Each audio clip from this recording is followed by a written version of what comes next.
ça donnera une bonne base pour faire les comptes. Dans la chambre de combustion, tous les gaz peuvent arriver bien, enfin voilà.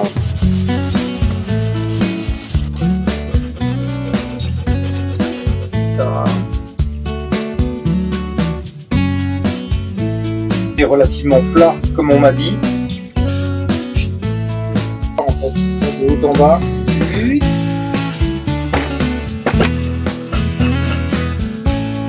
Je sais que ça a l'air bien calé d'origine. Hein. Alors si je descends jusqu'au bout. Ah, ça envoie. C'est vif.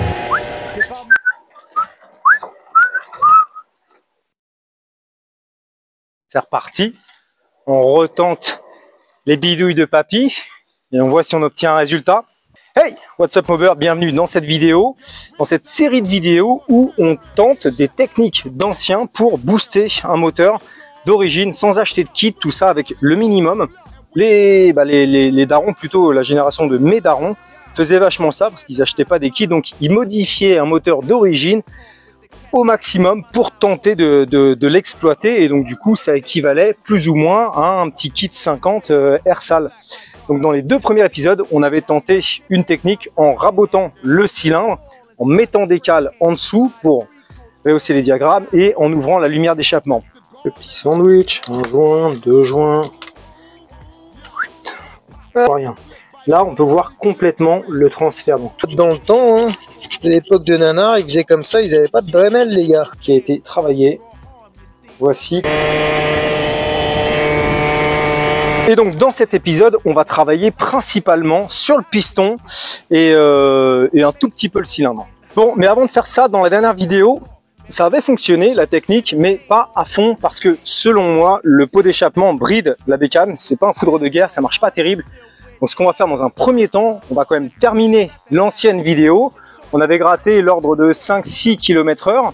Je vais changer le pot d'échappement.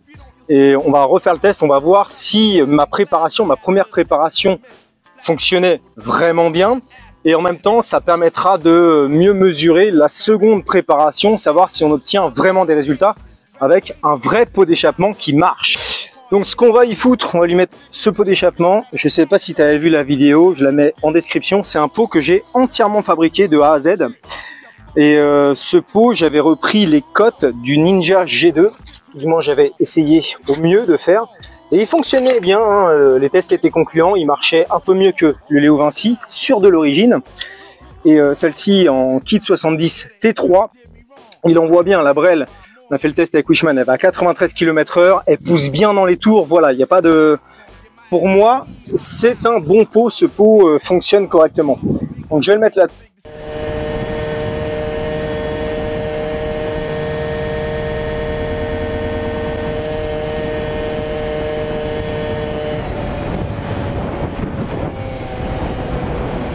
Donc je vais le mettre là-dessus, on fait le test et voilà, ça donnera une bonne base pour faire les comparos. On l'a vu plusieurs fois dans mes vidéos, avoir un bon pot de qualité, c'est primordial pour avoir de bons résultats, hein, tout simplement. C'est tout. Donc là c'est marrant, on tape des vidéos où on tente des bidouilles à l'ancienne, de modifier un moteur d'origine. Ça demande quand même un peu de manipulation, ça marche pas forcément à chaque fois si tu n'as pas les bons ingrédients. Je l'avais déjà dit dans une vidéo, enfin je te le dis, si tu souhaites modifier ta mob sans prendre la tête avec que de la pièce plug and play, pour 200 balles, tu achètes un bon pot d'échappement, un kit 70 T3, pas de T6, T3, comme ça tu modifies pas le bas moteur. Tanky, merci, au revoir, ça marche. Sur la mob de ma femme, c'est ce que j'ai fait. Couronne de 48, elle prenait 93 km/h. Juste, pipe d'origine en plus, hein. Juste avec ce pot et le T3. Là récemment j'ai mis une couronne de 54. Elle a perdu en allonge, ce qui est normal. Par contre, une bonne reprise et tout, c'est un peu mieux.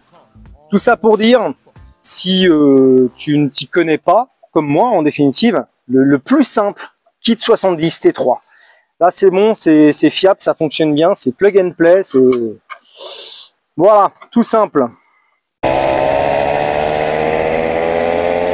Alors, qu'est-ce que ça donne? Oh, petit coup de boost. Comparé à l'autre pot, il y a le petit coup de boost d'un coup là. J'aurais bien aimé savoir à combien de tours minutes.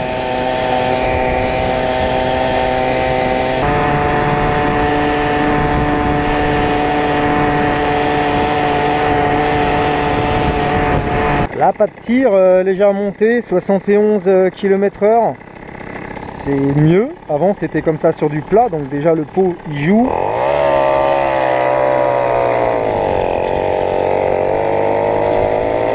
Ouais, ça va. Démarrage, c'est encore un peu mieux là, finalement. Ah, le petit coup de boost là, je le sens. C'est cool.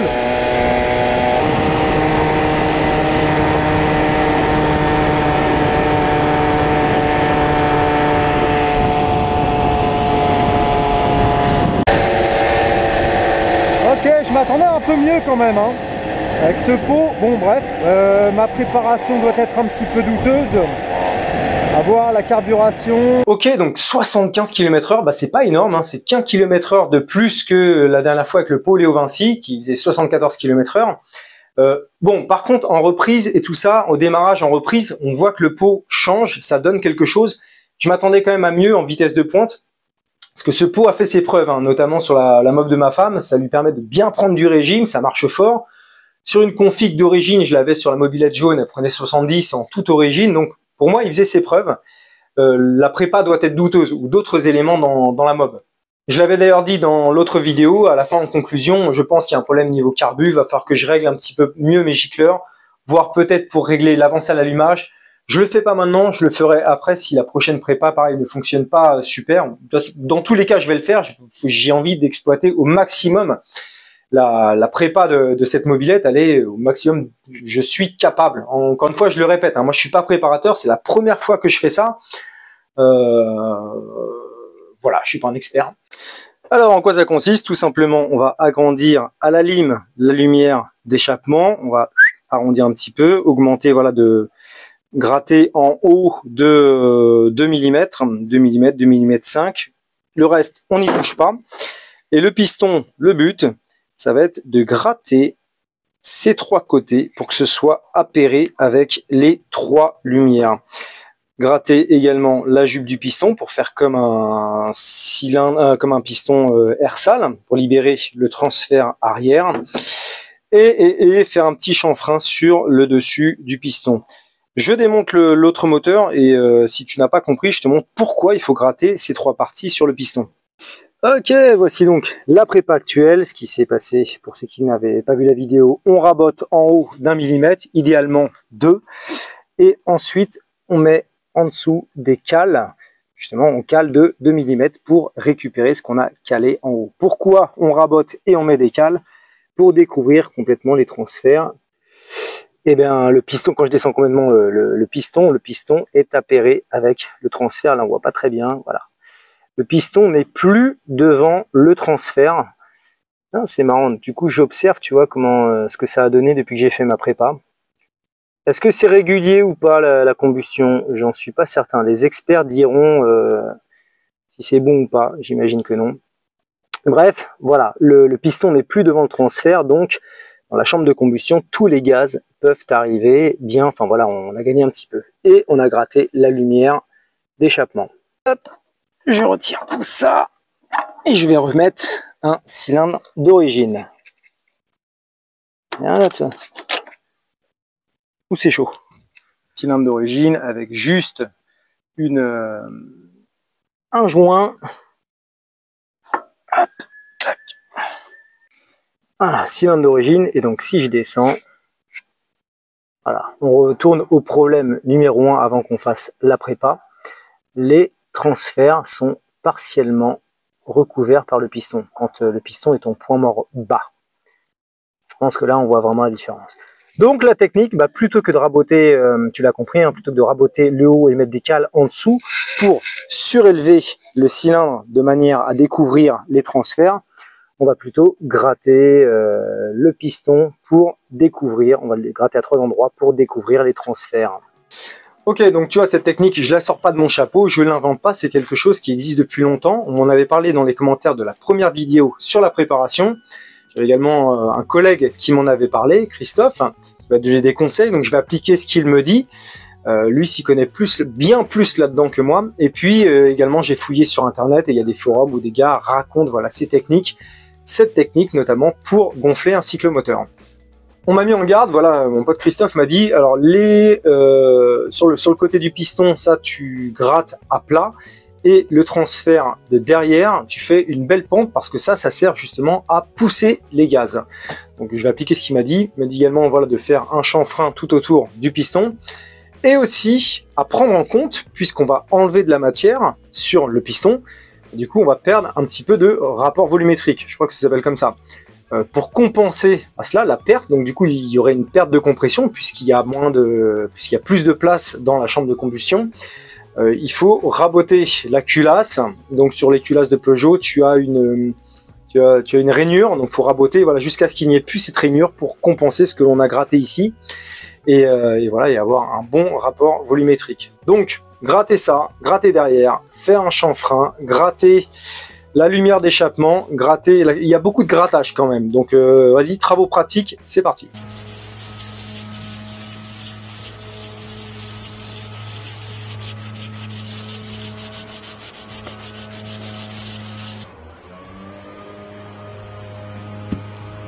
Hop, et petite pub vite fait. Cette mob est à gagner en tombola. Le tirage au sort aura lieu le 29 septembre sur ma chaîne et sera rediffusé. Donc tu peux tenter de la gagner. J'ai terminé mes petites expériences. Elle a sa carte grise. Je peux l'envoyer chez toi si tu habites loin de chez moi. Je suis à Nantes. On reparle de tout ça en fin de vidéo et tu retrouveras également ça en description et en premier commentaire épinglé. Également, tant qu'on y est pour la pub, si ce type de vidéo te plaît, là, les petites bidouilles à l'ancienne, les trucs comme ça et tout, bah, je t'invite à t'abonner à la chaîne. Ça ne te coûte absolument rien et moi, ça m'aide énormément. Donc, je te remercie d'avance. Merci. Allez, culasse, c'est fait. Maintenant, on va limer cette partie-là. On va gratter, bah, écoute, comme l'autre, hein, vers le haut. Un petit shifter. Tac. La lime et tout doucement.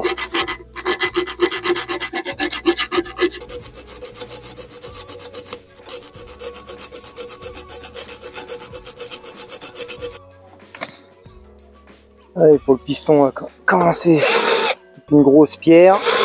Comme la dernière fois, on taille en dessous, comme un piston de kit, quoi, de kit air sale.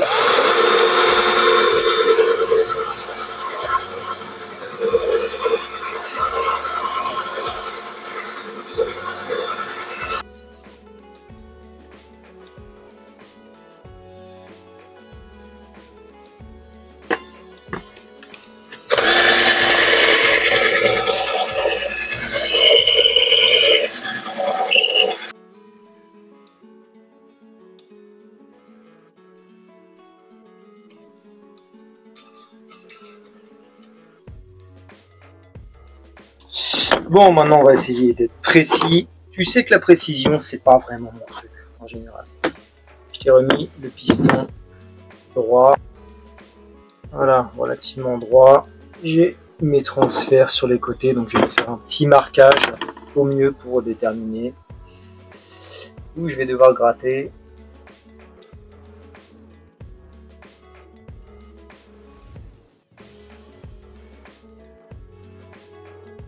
Ça, faire des trois côtés, voilà, comme ça je pense que ça devrait être bon. Je m'imprègne de ce qu'on m'a dit, des conseils qu'on m'a donné. L'inconvénient, c'est que j'ai trouvé aucune image sur voilà, ça, comment c'est fait. Enfin, il n'y a pas vraiment d'exemple concret sur internet. Alors la solution de facilité, ça aurait été, voilà, de contacter les gars qui s'y connaissent vraiment. D'ailleurs, plusieurs m'ont dit bah écoute, si tu veux, on peut bidouiller ensemble, j'habite pas très loin et tout, machin. Mais le truc, c'est que je sais comment ça va se terminer. Le gars va tout faire, je vais rien faire. Certes, tu vas apprendre quelque chose, mais je vais rien faire. Et le but de ces vidéos, c'est également de se mettre à la place de quelqu'un qui n'y connaît rien. En l'occurrence, moi, je suis le parfait exemple. Et comme faisaient nos darons, ils y connaissaient pas grand-chose, ils essayaient. Il y avait un gars qui bidouillait, qui donnait des conseils.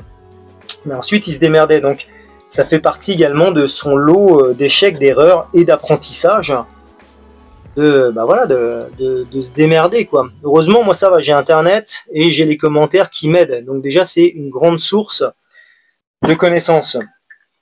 Et voilà, tout ça pour dire, bah, je l'ai déjà dit, hein, moi je suis pas un expert là-dedans. Il y en a qui font ça très bien sur internet, qui sont hyper pointus et tout. Bon, après, ils vont te faire les diagrammes, les rapports volumétriques, les machins, tout ça. c'est super intéressant, mais c'est pas trop ma sauce. Peut-être que je ferai, si j'ai pas trop de flemme, peut-être que je ferai les diagrammes, juste par curiosité, savoir quels sont les diagrammes sur cette brelle ou sur une autre.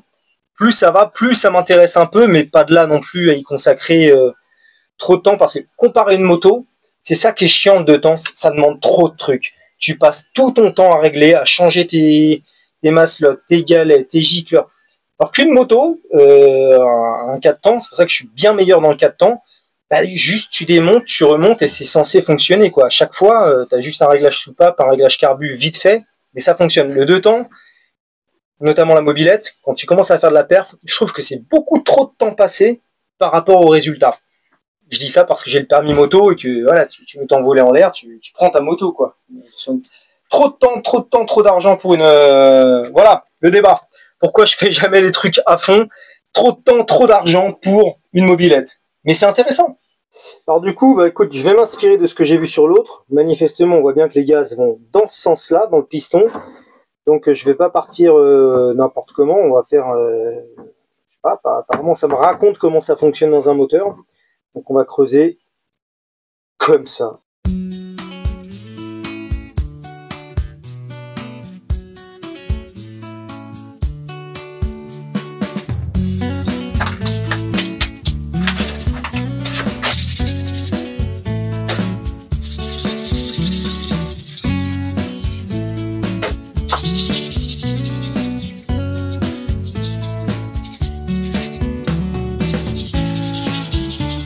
Ok, ça y est, c'est terminé. Bon, désolé, je me suis mis à poil entre temps, mais c'est début septembre là, début septembre 2023, il fait vachement chaud.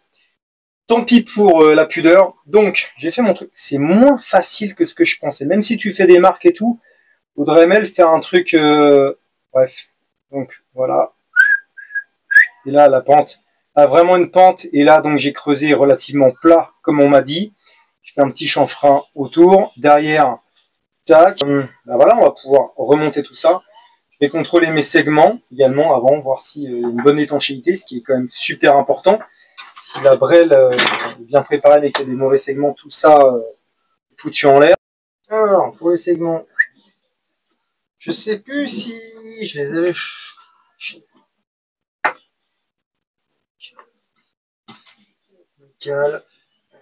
Normalement, il faut 15 minimum, maxi 25. 15. Oh merde, il passe largement. 15. 20 passe bien, merde. 25, ça commence à gratter. Et on est au-delà de 25, donc merde, celui-ci, on est au-dessus de la tolérance. Le deuxième, il est où?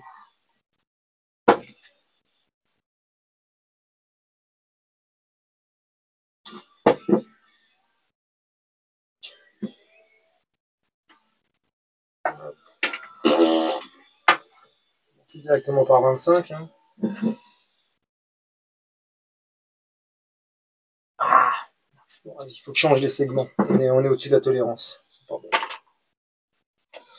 Ok, enfin, pour terminer, un petit coup de rodoir là-dedans, dans le cylindre. Si t'as pas de rodoir, ça c'est pas un problème. Pour moi, ça fonctionne vraiment pareil quand je regarde les rayures qu'il y a à l'intérieur du cylindre. Du papier 400, tu craches dans le cylindre. Non, je déconne, tu mets un petit peu de WD-40. Avec ton doigt, tu mets ton papier comme ça. C'est quoi, on va le faire. Je vais même pas mettre un peu de rodoir. Hop, un petit peu de WD-40. En tout cas, moi, je fais ça même quand j'en mets sur le rodoir.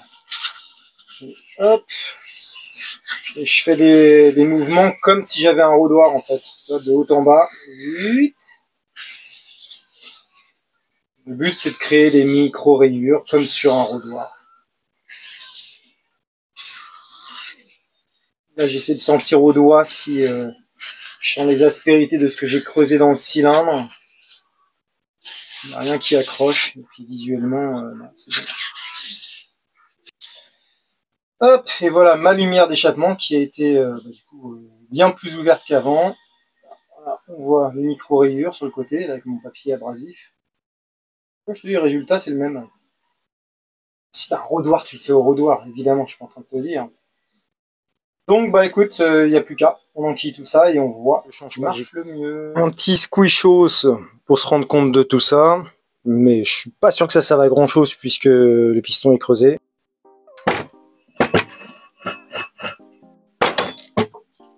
Ok, ça mord, c'est une bonne chose.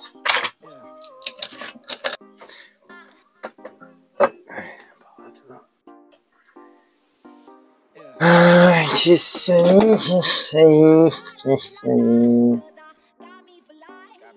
Tac.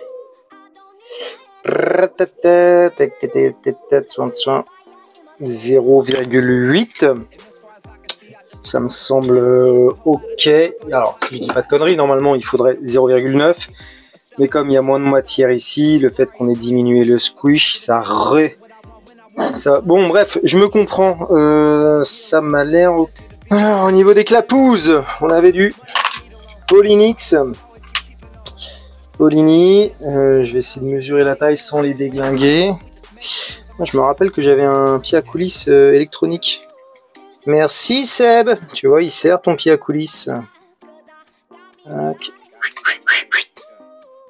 Alors, est-ce qu'il va être ultra précis? Vas-y, laisse tomber, je les démonte. Je vais tout défoncer.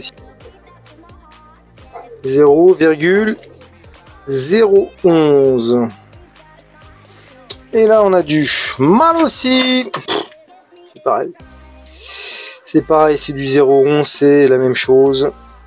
C'est exactement la même chose les deux. Donc je vais pas me faire chier, je vais remettre mes clapets Polini. Ils sont pas l'air, ils sont pas abîmés. Calage moteur. C'est comme un âne ce truc.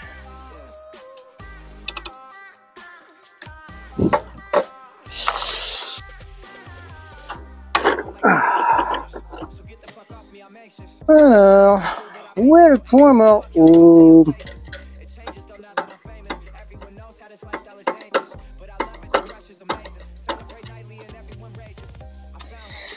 Et donc d'origine, c'est calé à combien? 1,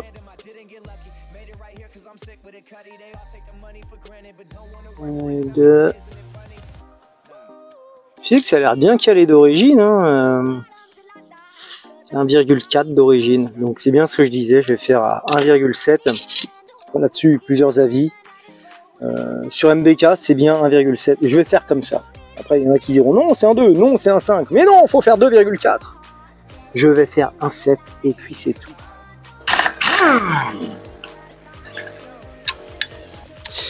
Enfin, pour terminer, beaucoup m'ont dit c'est pas 4 billes, c'est 3. Tu vois, à chaque fois, les versions changent. Hein.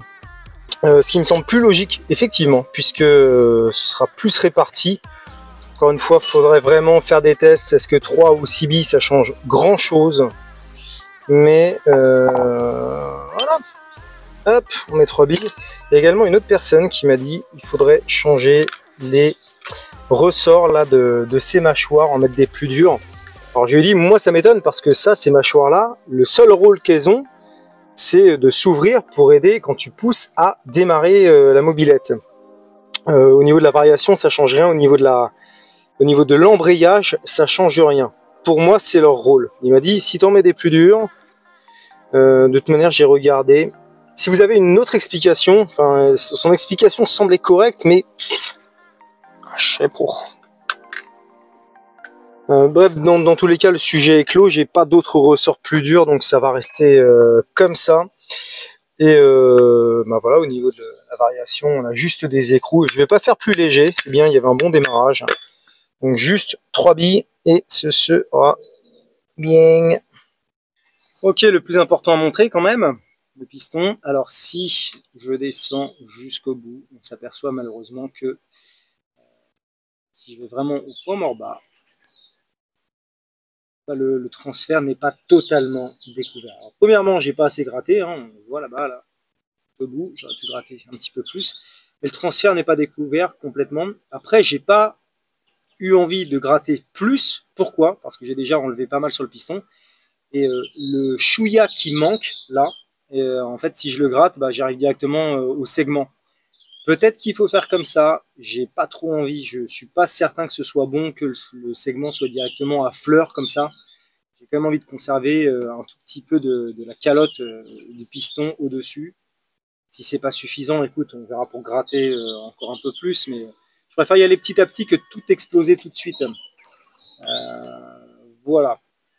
Je te dis, c'est pas facile à gratter en fait. Je m'étais dit, oh c'est bon, hop, je fais mes traçages, je gratte et tout. Et tu vois, même en faisant les traçages, j'ai réussi quand même à en oublier un petit peu là. Donc regarde, c'est exceptionnel sur ma chaîne. Qu'est-ce que j'ai imprimé? Un disque, on va faire le relevé des diagrammes. Ça changera rien parce que c'est déjà gratté, mais juste par curiosité, c'est un truc que j'ai jamais fait.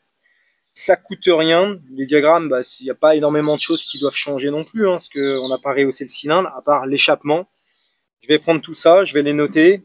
Ça m'informera, mais ça ne changera pas radicalement. Il faut vraiment s'y intéresser à mort pour comprendre ça, pour faire des modifs. Encore une fois, enlever, remettre, non, un calage de diagramme. C'est juste, voilà, pour mon information et pour vous donner cette info. Stronger. More than our never.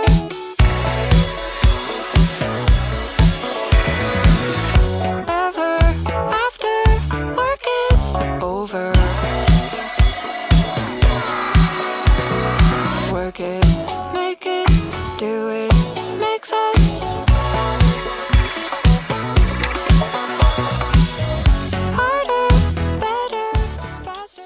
Ok, voilà l'histoire. Ce que j'ai relevé, normalement, si je me suis pas trompé, c'est 165 à l'échappement et 106 au transfert. Vraiment, il faut faire comme ça. Hein. Je descends le piston, je prends la première mesure, c'était 95. J'y fais sa révolution jusqu'à ce qu'il remonte et qu'il referme l'échappement, 260. La différence, c'est 165. Idem pour les transferts latéraux, 124. Une révolution, 230. La différence, c'est 106. Je t'avouerai que moi, les diagrammes, j'y comprends pas grand-chose parce que je me suis pas trop intéressé au sujet. J'avais regardé une vidéo de la chaîne de Simon il y a quelques temps où il expliquait tout ça. J'irai revoir ça histoire de comprendre un peu mieux. Si également vous pouvez développer en commentaire de manière à m'aider et également les autres qui regarderont les commentaires. Je sais qu'apparemment plus tu as des diagrammes hauts, plus il faut que la mob, plus ça va favoriser les tours minutes, mais donc il faut que tout le reste suive pour qu'elle puisse prendre des tours minutes. D'après ce que j'ai compris, voilà, si vous pouvez développer, moi je fais ça ponctuellement juste pour sortir un peu de ma zone de confort, essayer de me renseigner un peu sur le truc, mais je ferai pas ça à chaque fois. Peut-être qu'en remettant l'autre moteur que j'avais bidouillé, je prendrai les diagrammes, pareil, juste par curiosité, pour noter, pour savoir, pour vous informer. Alors, je te vois venir avec ta question, si j'ai fait le rapport volumétrique, et je t'arrête tout de suite, je m'en bats les couilles. Vas-y, le moment de vérité. Est-ce que ça va redémarrer déjà? Parce que ça fait quand même beaucoup de bidouilles. Jamais à l'abri de tout péter. Si tu regardes ça, c'est que normalement, ça fonctionne. Tac.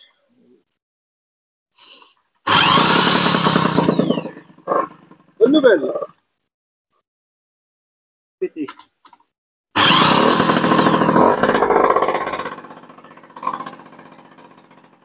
Ce qui est bien comparé à l'autre prépa, je remarque que ça part tout de suite. Même, il n'y a plus cette latence. Ça part un petit peu plus vite quand même. C'est parti, bidouille, essai numéro 1. Je crois pas du tout que ça va marcher. C'est impossible que ça marche bien du premier coup. On va voir. Encore une fois, dans les commentaires, c'est quelque chose qui est revenu. Plusieurs personnes m'ont demandé si ça risquait pas de créer un déséquilibre au niveau du piston. Peut-être. C'est bien possible, hein. Je pense que si tu le fais pas au poil de cul même, bah oui, ça peut jouer. Je suis là pour vous dire ce qu'il faut faire ou ne pas faire. Est-ce que je suis en train de faire une grosse connerie? Certainement. Je suis repassé à la maison, j'ai oublié le téléphone. Par contre là je sens vraiment, même à basse vitesse, un gain de puissance, de reprise.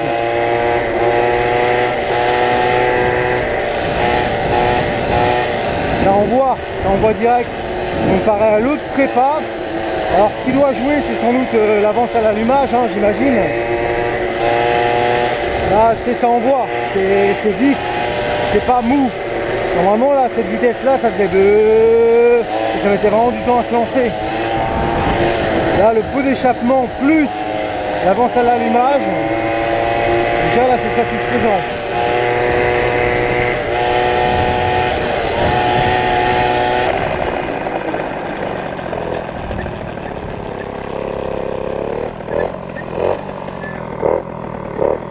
Allez, pas de tir, comme d'hab. Je te dis, c'est prometteur, ça envoyait bien. Après, est-ce qu'on allonge, il y aura plus, je sais pas. Mais plus joueuse déjà quand même. Hein. En tout cas, toujours mieux que l'origine.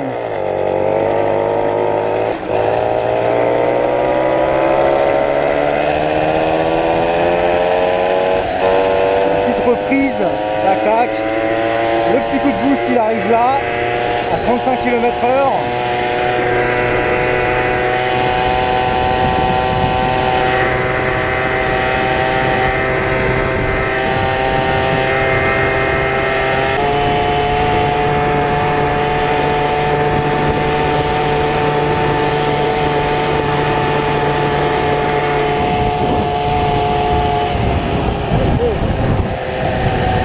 Bon, c'est moins fort que l'autre. Hein.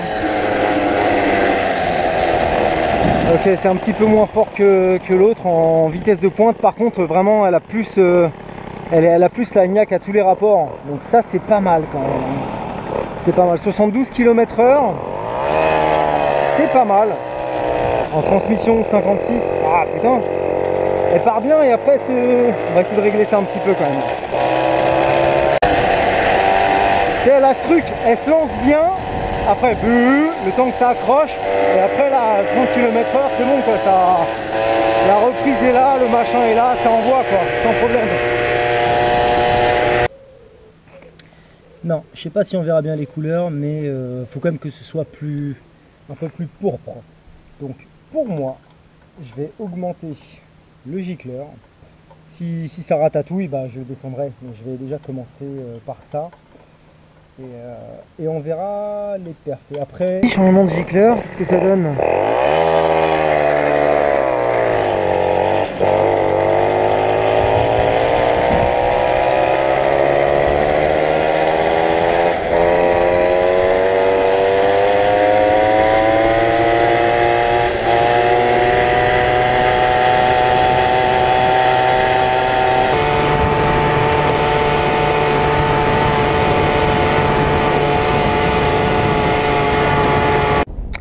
Ok, bon c'est pas terrible. Alors, hop, ce que je vais faire, je vais carrément retirer tout le filtre à air.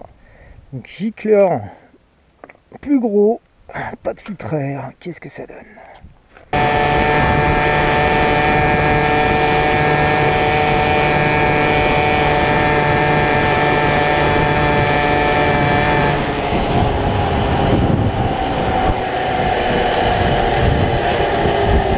Bon, ça change rien. Hein.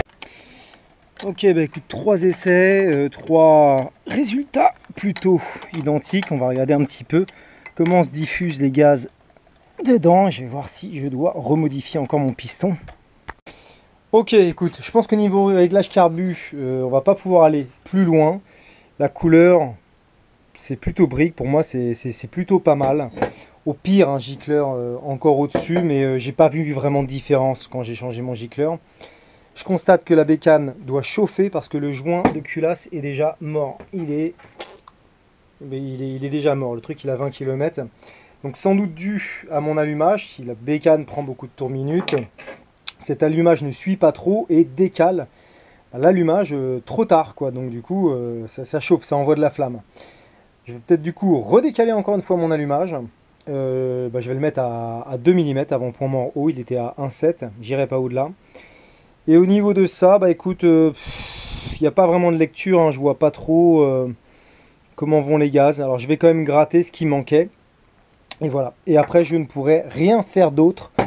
Je pense que j'aurai à peu près tout essayé. Oui, après on peut mettre un carbu de 17, on peut mettre tout ce que tu veux, mais le but c'est faire une prépa en restant avec le maximum de pièces d'orige, sans dévaliser 50 Factory ou un autre magasin.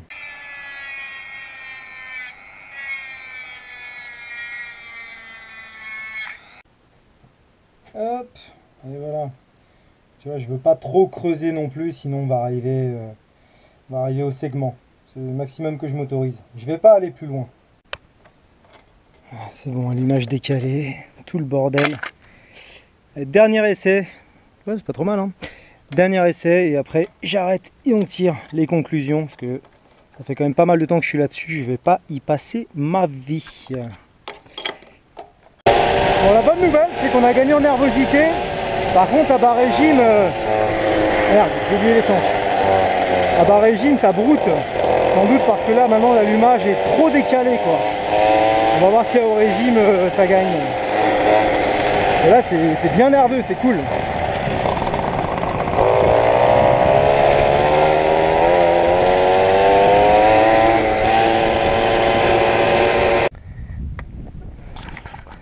Bon, vas-y, encore une fois, c'est quasiment pareil. Plus de pêche, mais perte un petit peu au démarrage.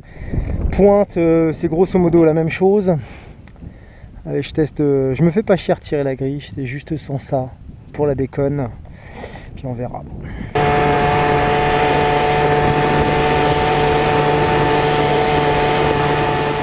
Vas-y mon gars, on va faire la conclusion. Je vais essayer de faire assez vite parce qu'il y a beaucoup de choses à dire. Bon, j'aurais aimé faire plus de choses, mais la vidéo commence à être vachement longue. Donc on va condenser. Bah écoute, c'est encore à moitié un échec. Alors ça fonctionne mieux que de l'origine. Ça a plus de patates et tout ça. La longe, c'est mieux que de l'origine avec un pot. L'ancienne config, 74-75 km/h GPS. Là, on a fait du 72. Mais j'arrive pas à aller plus loin, à plus l'exploiter. Pourtant, je me suis quand même plus bougé le cul que dans l'ancienne vidéo pour trouver les bons réglages. J'ai changé les gicleurs, la grille, décaler l'allumage, démonter, remonter, etc. maintes fois. Et encore, t'as pas tout vu. J'arrive pas à plus l'exploiter, quoi. Ce qui se passe, j'imagine, l'allumage, malgré que je l'ai décalé tout ça, au bout d'un moment, ces allumages-là, ils sont pas bridés, mais comme je l'ai dit, quand il y a trop de tours minutes, aux alentours de 8-9 000, il ne suit plus. C'est comme un allumage à avance variable, mais dans le mauvais sens. L'inconvénient, c'est que l'étincelle se fait trop tard. Ça décale tout, ça fonctionne mal, et si tu décales trop l'allumage, bah après là, elle démarrait mal et tout, ça broutait, ça marchait pas terrible.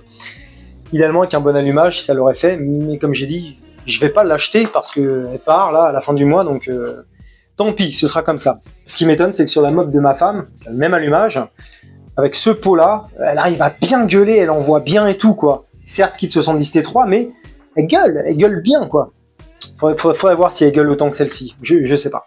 Donc moi, je suis pas préparateur, tu l'as bien compris, et le but de ces vidéos, c'est de faire des techniques d'anciens, de nos darons, les techniques à nanar, exploiter au maximum un moteur d'origine, voir ce qu'on peut en tirer. Il y en a plein dans les commentaires de l'ancienne vidéo qui m'ont dit « Oui, mais faut que tu mettes une boîte à clapet, faut que tu mettes un carbu 19, faut que tu achètes un Gianelli, faut que... » Mais c'est pas le but de la vidéo. Le but, c'est de faire un maximum avec le minimum dont on dispose. C'est ça qui m'intéresse. Parce que voilà, se mettre des bonnes pièces et tout ça, presque tout le monde est capable de le faire, mais c'est pas ce que je voulais faire. C'est pour ça que j'ai pas changé trop de pièces. Je me démerde avec ce que j'ai et je vois ce qu'il est possible de faire. Donc là, il est possible de faire quelque chose. C'est pas complètement une loose, mais ça pourrait mieux marcher. Après, il faut des compétences et le leçon à retenir, c'est même pas une leçon, tu le vois bien. C'est quand même énormément d'emmerdes, énormément de temps passé là-dessus pour faire avancer une mobilette à 70-75 km/h. Il m'a fallu presque une semaine pour faire cette vidéo, tout démonter, machin, faire les essais, revenir, hein, ça se fait pas en une journée, hein, je fais ça sur plusieurs jours. Beaucoup de temps pour seulement ça. Alors je reviens sur ce que je disais en début de vidéo, tu veux un truc qui marche sans te prendre la tête, Kit 70 T3, pot de Gianelli, merci, au revoir. Rien de plus simple. Mais bon voilà, c'est marrant de faire ça, j'aurais aimé pouvoir lui donner un peu plus, je m'attendais vraiment à ce que ça fasse comme la mob de Wishman, hein, qui marchait hyper bien, il a une super prépa en plus, mais je crois pas que ce soit lui qui l'ait fait cette prépa, donc peut-être que ça explique que c'est quelqu'un qui s'y connaît vraiment bien. Voilà, ça s'apprend pas en un jour, au moins on essaye, je t'invite à essayer également chez toi, hein, te nourrir déjà de mes erreurs et essayer, être curieux, c'est satisfaisant, parce que voilà, ça marche mieux qu'avant, tu dis ah quand même j'ai réussi à en faire quelque chose. Mais c'est pas fou. En tout cas, je suis pas trop déçu de moi. Je me serais quand même bien sorti les doigts du cul pour essayer de faire quelque chose. Mais voilà. Donc, dans une prochaine vidéo, ce qu'on fera, on fera des tests entre celle-ci avec l'ancienne config. Vu que là, j'ai quand même modifié beaucoup de choses pour bien la faire fonctionner. Elle a un bon démarrage, une super reprise et tout ça. J'ai envie de voir ce que ça donne avec l'ancienne config que j'avais fait. Et parallèlement, on fera des essais avec la mob de ma femme, Kit 70. J'essaie de comparer un peu au niveau des tours minutes ou... Bref, on va se faire un petit schmilblick de vidéo, comparer une mobilette quittée avec ça, essayer de repousser un petit peu plus le truc. Tu verras, reste connecté et abonne-toi. Maintenant, en ce qui concerne la tombola, j'en avais déjà parlé dans la vidéo précédente. Si ça t'intéresse, donc elle est à vendre en tombola. Tu vas en premier commentaire épinglé ou en description. Tu cliques sur le lien, ça t'emmènera sur une cagnotte. Tu fais un don de 10 euros, tu as un ticket pour participer. Un don de 20 euros, tu as 2 tickets pour participer, etc., etc. Le ticket est à 10 euros. Et moi, le 29 septembre, je ferai un tirage au sort où je montrerai tous les tickets un à un devant la caméra. Donc, je montre un ticket, je le mets dans une urne transparente. Je montre un autre ticket, je le mets dans une urne. Donc, chacun verra son nom à la caméra. À la fin, ma fille touille tout ça, elle ramasse un ticket. Celui qui, le nom qui sort, il gagne la mobilette. Et donc, moi, j'habite en région nantaise, tu peux aller la chercher. Tu peux participer si tu habites loin, je peux te l'envoyer. Par contre, c'est à tes frais. Le coût d'envoi d'une mobilette, c'est entre 200 et 250 euros environ. J'en ai déjà envoyé 2 des mobilettes. C'est bien arrivé aux personnes qui ont gagné les mobilettes. Donc, tu dis, ah, t'as un peu chier quand même 200 balles, mais admettons tu gagnes la mobilette, bah, ça te fait une mobilette avec carte grise pour 200, 250 balles, plus le prix de ton ticket. C'est... ouais, tu fais comme tu veux, tout est possible. Donc voilà, elle est immatriculée. Voilà, tu peux la gagner si elle t'intéresse. Allez, c'est tout pour moi. Conclusion, bah écoute, voilà, conclusion faite. On remet ça dans pas longtemps. J'essaie de me faire des tests avant qu'elle parte. La vidéo sortira pour le coup peut-être en octobre, une fois qu'elle aura été vendue en tombola. Mais on va quand même essayer de pousser le truc. Et puis il y aura d'autres prépas, d'autres techniques de clodo, d'autres machins sur la chaîne. Tu verras. Allez, bonne semaine les gars.